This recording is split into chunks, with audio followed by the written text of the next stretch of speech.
right, we are looking tonight at the 15th chapter of Mark. That's where we're at. The 15th chapter of Mark. I was talking to Mike, and if you were to look at your the rest of this book, the Gospel of Mark, you know that there's only one more chapter, and we may very well get through nearly all of this, perhaps all of this chapter tonight. But there are some verses that we haven't discussed yet, and I told him that there will be probably some good discussions about all of that when we get to it. But anyway, all right, so let's begin here. The last week we stopped and we left off where Peter was denying the Lord. He was standing there by the fire. It talks about him warming his hands, and this servant girl came up there and she accused him of being one of Jesus' followers, and he denied even knowing him, and so that's how we end that. Now it tells us that this begins, the 15th chapter now begins at daybreak. So let's try to begin right there. See if I can get to the right place. This is where Jesus comes and faces Pilate. This gets all really interesting here about how this all takes place. It's almost like we could put it on a timeline, and that way you can see how it all broke down. But anyway, let's go. We're just looking at the 15th chapter. Look at the very first verse. Immediately in the morning. That's an interesting thought there, because what do you call in the morning? I mean, literally it's right after 12 o'clock midnight, right? You know what I'm saying? And that's really going to be significant as we move through this discussion tonight. But immediately in the morning, the chief priest held a consultation with the elders and scribes and the whole council, and they bound Jesus, led him away, and delivered him to Pilate. Then Pilate asked him, "Are you the king of the Jews?" He answered and said to him, "It is as you say." And the chief priests accused him of many things, but he answered nothing. Then Pilate asked him again, saying, "Do you answer nothing? See how many things they testify against you." But Jesus still answered nothing. So Pilate marveled. All right. So as I said, this was at daybreak. It says that the Sadducees, the Jewish law council of that time, they convened. The Jewish law required that all trials to be held in the daytime. So that's why that's significant. When it says morning, then it's just like what we say when we see the sunrise. So that's the significance there. But it required that the trials be held in the daytime. I think when you look at all how that it's just been a travesty.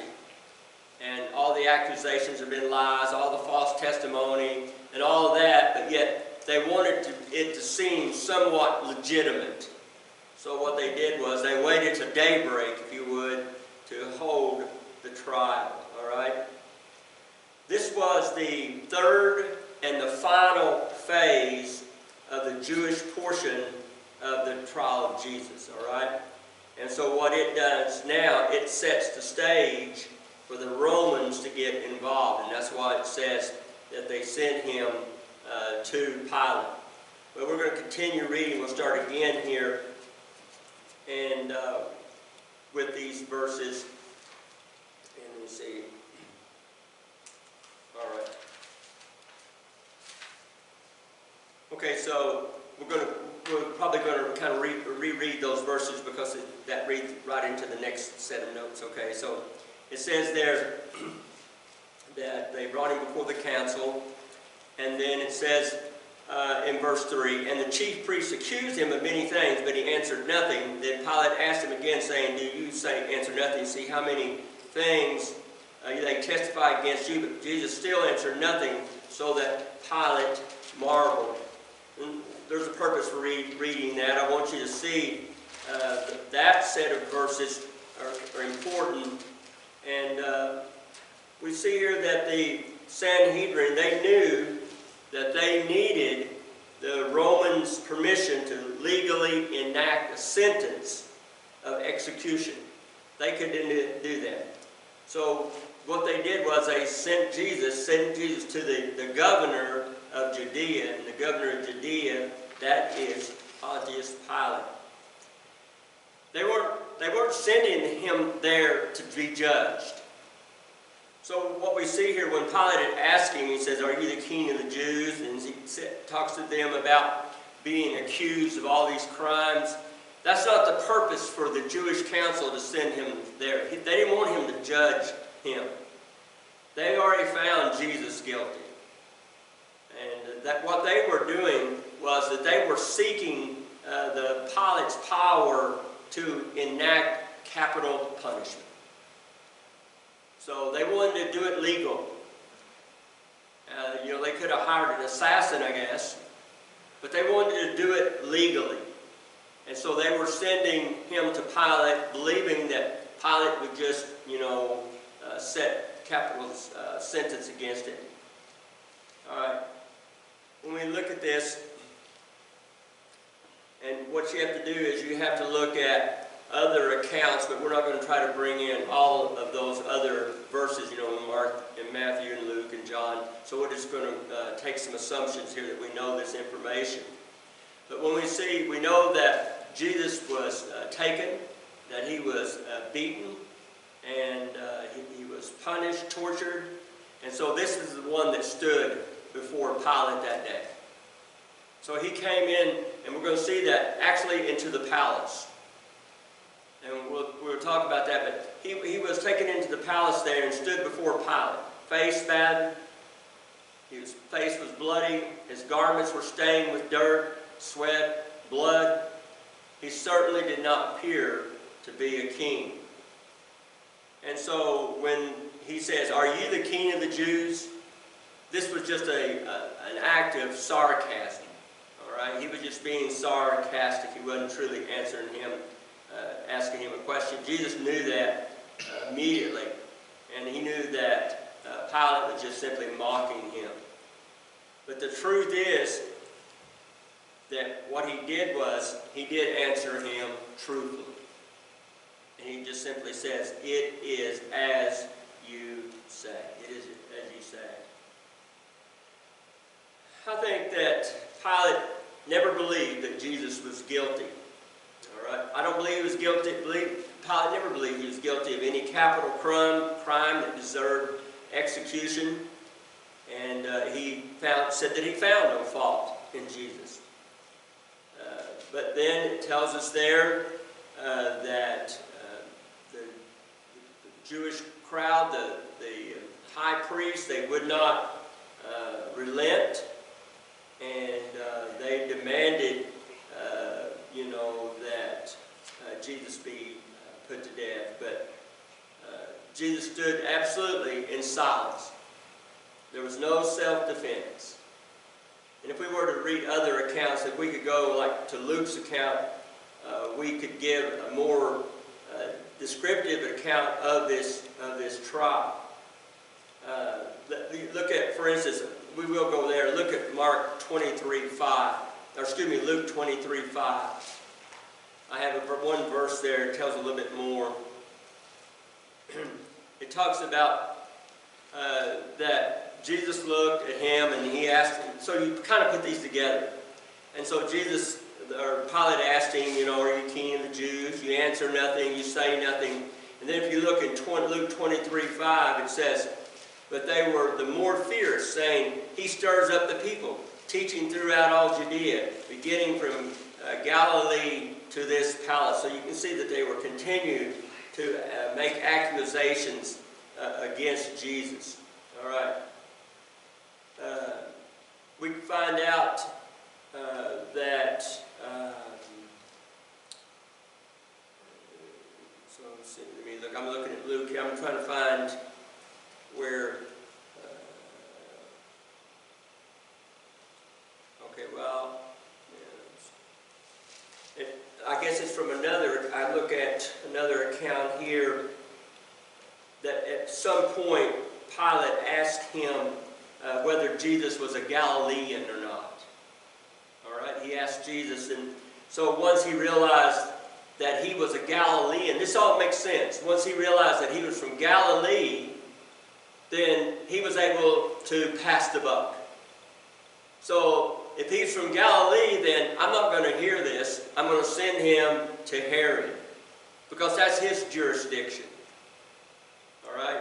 I understand, we're looking through a lot of passages, and we don't have them all together, and you have to kind of put this all together.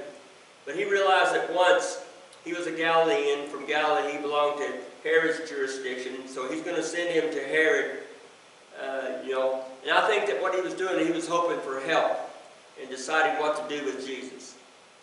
And if we were to read the story of Herod, we're going to stay in Luke 23, by the way. We're going to go to Luke 23, and we're going to read verses 8 through 12. Because this gives an accurate account. Mark does not give full accounts of any incident. And as I was talking to Mike about this, we have to remember that Mark is not an eyewitness to any of these events. Well, not a scholarly eyewitness. We said that he might have been the guy that was naked that run through the crowd. Okay? But not a scholarly eyewitness. He's not sitting there taking notes. Remember who this is. This is Peter. And this is Peter's account, and it's given to Mark. And Mark wrote it out. So we have to keep that in mind.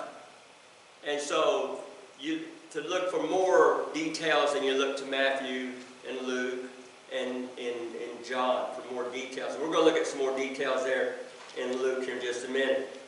All right. Now, if we remember Herod was the one who had John the Baptist beheaded.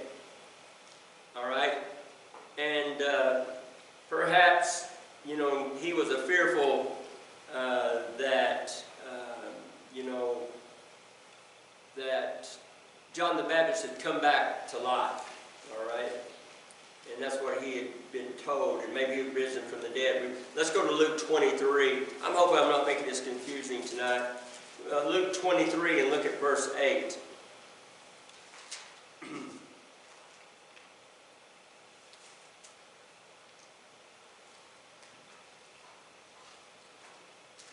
I'm trying to keep this in line, you know what I'm saying? I'm trying to do the best I can here. All right.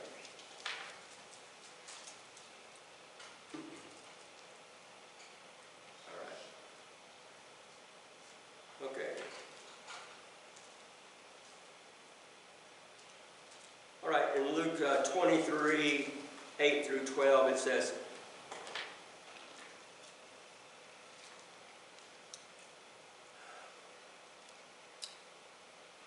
"Now when Herod saw Jesus, he was exceedingly glad, for he had desired for a long time to see him, because he had heard many things about him, and he hoped to see some miracle done by him. Then he questioned him with many words, but he answered him nothing. And the chief priests and scribes stood and vehemently accused him. Then Herod, with his men of war, treated him with contempt and mocked him, arrayed in a gorgeous robe, and here's the key, and sent him back to Pilate." So that's why I'm trying not to get you confused, because when we read the next verses, in Mark, in the 6th verse, he's back at Pilate. All right? So he gets sent to Herod, and Herod sends him back to Pilate. But the problem is that Mark doesn't tell you all that information. You see what I'm saying? But Herod is the one that, John the Baptist, Herod was married in an incestuous relationship, and he was married to, and John the Baptist, brought this to his attention, and anyway, they had him beheaded. All right. And I believe that once Herod realized that Jesus was not John the Baptist, then he was unimpressed. This is a nobody. He couldn't do anything. And so he began to ridicule him, and then he sent him back to Pilate. All right, so we're back to Pilate now, and that's where we pick up on verse 16. So what I tried to do was to show you what happened when he got before Herod. All right, so he's go back to Pilate. So now we're back to Pilate, verse 6. Mark chapter 15, verse 6. Now at the feast, he was accustomed to releasing talking about Pilate, one prisoner to them, whomever they requested. And there was one named Barabbas, who was chained with his fellow rebels. They had committed murder in the rebellion. Then the multitude, crying aloud, began to ask him to do just as he had always done for them. But Pilate answered them, saying, "Do you want me to release to you the king of the Jews?" For he knew that the chief priests had handed him over because of envy. But the chief priests stirred up the crowd, so that he should rather release Barabbas to them. Pilate answered and said to them, "What then do you want me to do with him whom you call the King of the Jews?" So they cried again, "Crucify him." Then Pilate said to them, "Why? What evil has he done?" But they cried out all the more, "Crucify him." So Pilate, wanting to gratify the crowd, released Barabbas to them, and he delivered Jesus, after he had scourged him, to be crucified. All right. So now we see he's back before Pilate. Pilate, if you recall from our discussion, he's the Roman governor. I believe with all my heart that he knew that Jesus was innocent, but he didn't want to offend the Jewish leaders. I think that he was afraid that anything that he should do could cause for his removal as a governor. So he was really, just put it this way, he was trying to cover up so that he could hang on to his job. So what Pilate does, he just looks straight at the crowd and tells them that he had found no guilt at all in Jesus, and that neither had Herod. None of the leaders, none of the Roman government had found any fault in Jesus. In other words, there was no grounds. This is the key as Christians, as believers. Jesus Christ being our master, you know what I'm saying, our Lord, that there was never any fault. He was absolutely innocent of any charge. This is so crucial to our beliefs and doctrine of faith. He was guilty of no charge. No charge. We could continue to add to that as believers. He was guilty of no insurrection, no riots, no violence. Jesus Christ never did an evil thing on this earth. Never did an evil thing. And you say, well, because I can say that safely because we love to say, to live by the Spirit, walk by the Spirit. Jesus Christ lived by the Spirit, walked by the Spirit. All right? And so, but there was no guilt in Jesus. Herod found no guilt in Jesus. There was no reason to execute him. And so, what he did was he remembered this custom of releasing a criminal, a prisoner. So he offered up this one Barabbas.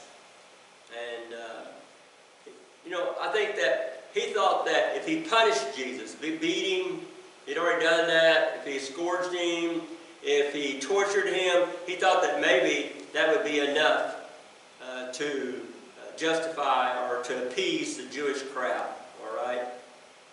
Perhaps this would be his way out. So when that failed, they just got louder and louder, crucified Jesus. I can just see this crowd scene.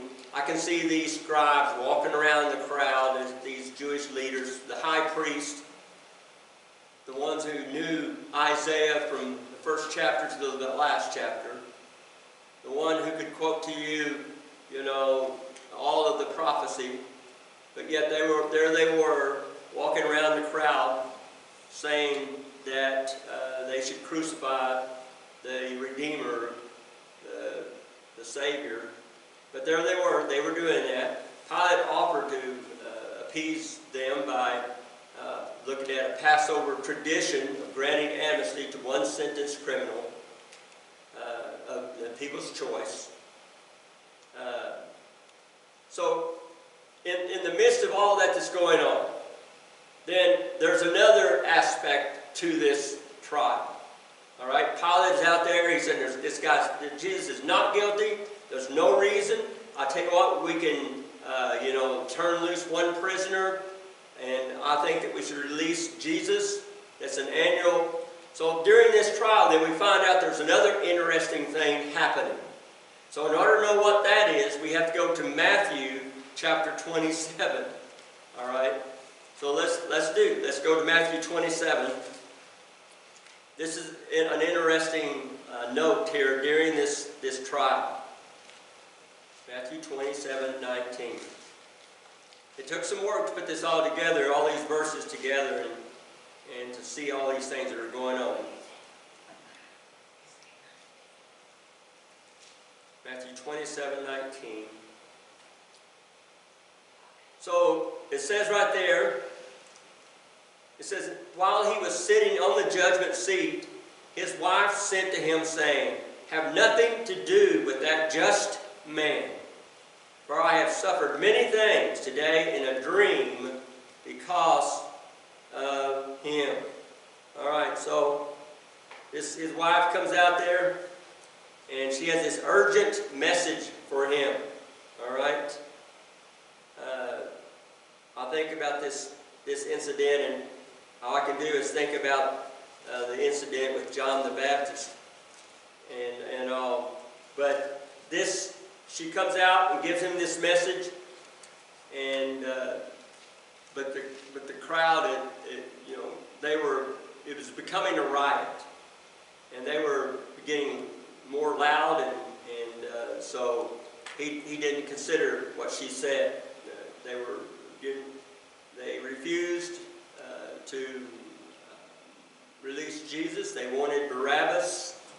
And so as they began to riot, the pressure on Pilate became overwhelming. And finally, he gave in to their demands, and he handed Jesus over to be scourged, to be then crucified. I love this, what Pilate says. It makes a great message. And he says, "What shall I do with him who you call the King of Jews?" Isn't it wonderful how we read through Scripture, and there are certain verses, certain Scripture, certain words that just stand out for all eternity. This is a question that every person has to answer that question. Every person who's ever been born has to answer that question. What do you do with King Jesus? What do you do with him? And we know that those who reject Jesus, they will face everlasting judgment. And those who receive him, salvation and redemption. On this day, Pilate and his Jewish co-conspirators, because of their unbelief, they sealed their eternal destruction on that day. What do you do? That's a great sermon. I probably have 2 or 3 sermons by that title. What do you do with King Jesus? What do you do with him? All right. We're moving along here real quick.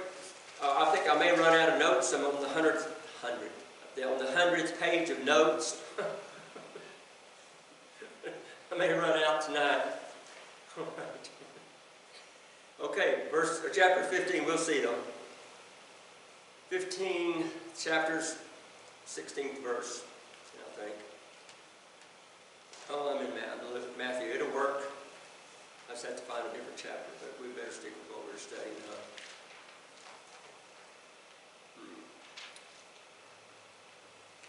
Okay. I've got little pieces of paper stuck in here in so many different ways. All right. Not all right. All right. Verse 16, the soldiers mocked Jesus. Then the soldiers led him away into the hall called Praetorium.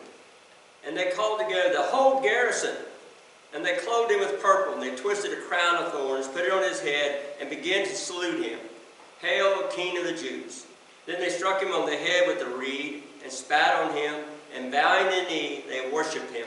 And when they had mocked him, they took the purple off him, put his own clothes on him, and led him out to crucify him. All right. This place, this praetorium, this was actually the palace. This was the headquarters of the Roman military. It says that they scourged him, and the soldiers continued to torture him with mockery, insults, and abuse. When it talks about the number of people there, when it says there, it says a whole garrison. 600 soldiers is the garrison.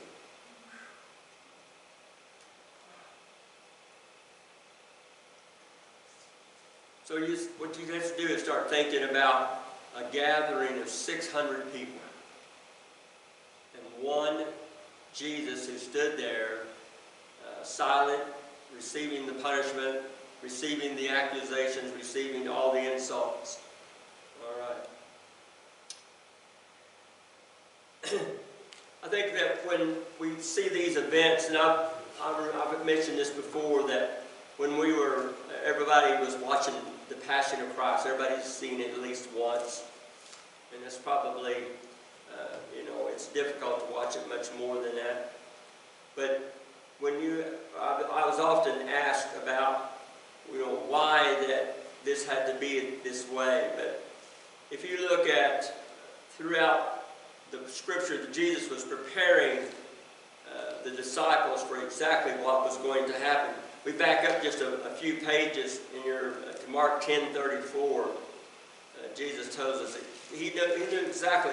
That's the reason why when he went to the Garden of Gethsemane, he knew exactly what was going to happen to him. In chapter 10:34, it says, "And they will mock him, and scourge him, and spit on him, and kill him, and the third day he will rise again." Jesus was telling them exactly what was going to happen.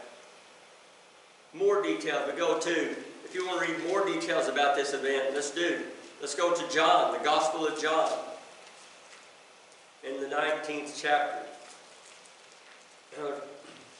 This gives you a lot more details than what Mark gave us.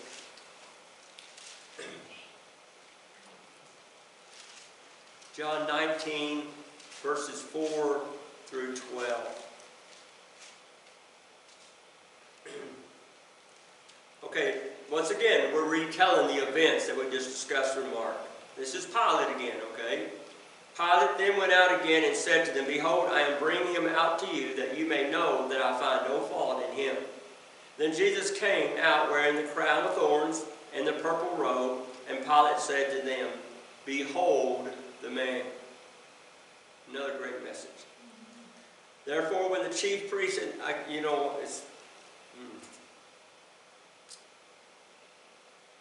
we'll stick with it. Therefore, when the chief priests and the officers saw him, they cried out, saying, "Crucify him, crucify him." Pilate said to them, "You take him and crucify him, for I find no fault in him." The Jews answered, "We have a law, and according to the law he ought to die, because he made himself the Son of God." Therefore, when Pilate heard that, saying, he was more afraid. And he went again into the praetorium and said to Jesus, "Where are you from?" But Jesus gave no answer. Then Pilate said, "Are you not speaking to me? Do you not know that I have power to crucify you and power to release you?" Jesus answered, "You could have no power at all against me unless it had been given you from above. Therefore, the one who delivered me to you has the greater sin."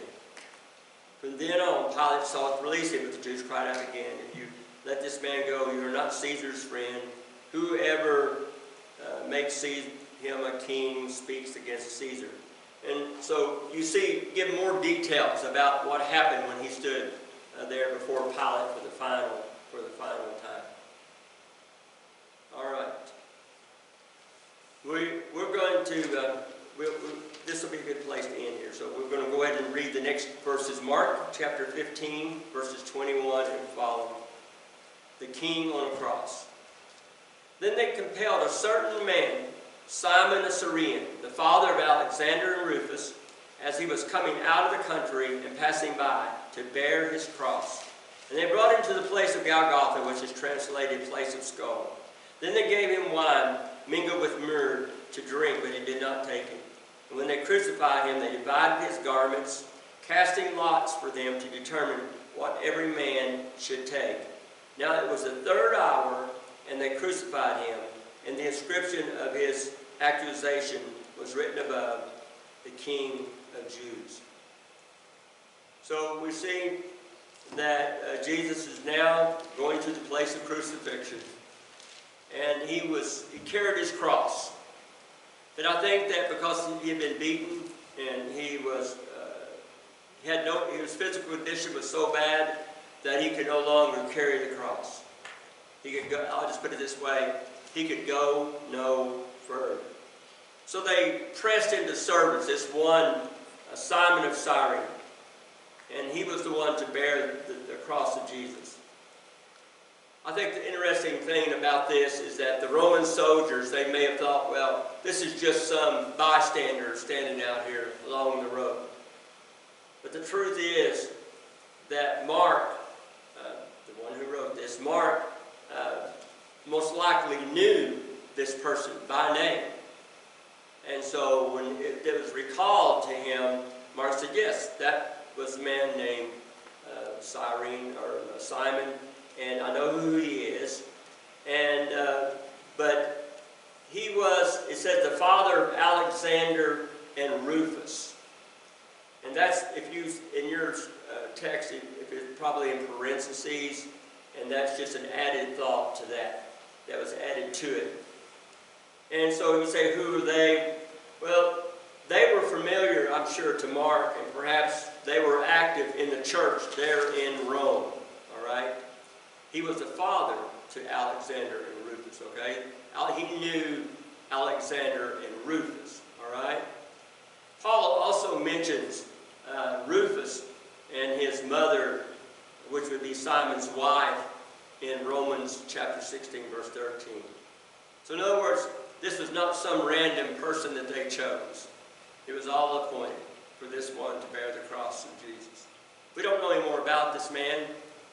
I truly believe that he was, changed forever by this event. I believe he was a Christian. I believe he was a believer. I believe he was an active part of the church. He was there. And so not only does Mark mention him, but Paul mentions him years later. All right? But this man who carried Jesus' cross came to embrace Jesus as in saving faith, and so did his wife, and so did his sons. So that's a really interesting note. All right, Golgotha was a place. This Golgotha, a place of skulls. It was located outside the city gates. It was probably located along a main highway. We know that the Romans had highways. It was along a main highway, and that way that the crucified victims, hanging on the crosses and all, that people could see them when they came by. All right, they'd be visible for people to see. It mentions this myrrh, and myrrh is mentioned in a couple of ways. It had a narcotic ability to it. Also, we know it's like a perfume. But Jesus, I think that they thought that it might help with the pain, but Jesus refused to take it. That's it. Mark offers no more details. We'd have to go to one of the other accounts tonight to read all about what was said at the last. All right? We'd have to go do that because that's it. All right? And so we're going to read a little bit more here about some of the things he said and all, but Mark just ends it right there. No more details. It says, and they crucified him. They crucified him. All right? There's an interesting note, and we did make it through tonight with the notes I have, and we'll bring this to a close. But there's one interesting thing there. Perhaps if you were the Bible scholar, you'd recognize this, but it says here that he died at the third hour. If you look in John chapter 19, it says he died at the 6th hour. Well, the problem, there's no contradiction. I thought I would make mention of this, that Jesus probably did die at 9 o'clock. I mean, probably, absolutely, 9 o'clock in the morning. All right? And so what happens is, the third hour, if you were going by the Jewish time, remember we have two separate factions living in Rome still today. I'm going to tell you right now, today, if you go to Jerusalem today, you're going to see absolute different customs here, and on the other side of town, absolute different customs. You see what I'm saying? Absolutely. It's the same way there. They had Jewish customs, and then they had Roman customs. Literally, Jewish time and Roman time. Jewish time began at 12 o'clock, or 6 o'clock. And so, in other words, at 6 o'clock, that's sunrise. And if you know anything about Jewish folks, you know exactly what I'm talking about. So at 6 o'clock, and then for 3 hours, it'd be 9. The Roman time began at 12 o'clock midnight. And so it'd be 6 o'clock, you know, and then the time would match up the same time. All right, begins at 12 o'clock, and then the morning at 6 o'clock, and then there would be the 3 hours. But anyway, that's one interesting note about that. Well, that's what I have tonight.